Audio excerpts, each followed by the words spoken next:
திருப்பாடல் 91. நம்மை பாதுகாக்கும் இறைவன் உன்னதரின் பாதுகாப்பில் வாழ்பவர், எல்லாம் வல்லவரின் நிழலில் தங்கியிருப்பவர்.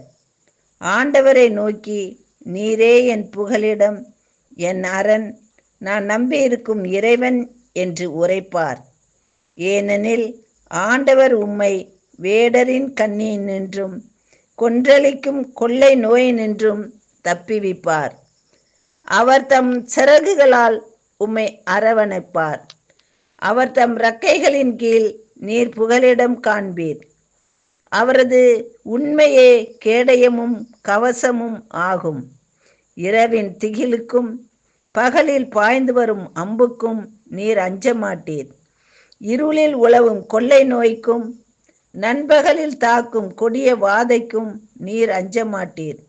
உம் பக்கம் 1000 பேர் வீழ்ந்தாலும், உம் வலப்புறம் 10,000 பேர் தாக்கினாலும் எதுவும் உம்மை அணுகாது.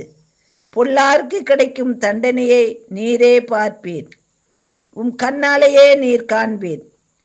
ஆண்டவரை உம் புகலிடமாய்க் கொண்டீர், உன்னதரை உம் உறைவிடமாக்கிக் கொண்டீர். ஆகவே தீங்கு உமக்கு நேரிடாது, வாதை உம் கூடாரத்தை நெருங்காது. நீர் செல்லும் இடமெல்லாம் உம்மை காக்கும்படி தம் தூதர்களுக்கு அவர் கட்டளையிடுவார். உம் கால் கல்லின் மேல் மோதாதபடி அவர்கள் தங்கள் கைகளில் உம்மை தாங்கிக் கொள்வர். சிங்கத்தின் மீதும் பாம்பின் மீதும் நீ நடந்து செல்வீர். இளஞ்சிங்கத்தின் மீதும் விரியம் பாம்பின் மீதும் மிதித்து செல்வீர். அவர்கள் என் மீது அன்பு கூர்ந்ததால் அவர்களை விடுவிப்பேன். அவர்கள் என் பெயரை அறிந்துள்ளதால் அவர்களை பாதுகாப்பேன்.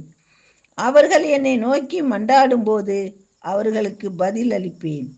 அவர்களது துன்பத்தில் அவர்களோடு இருப்பேன். அவர்களை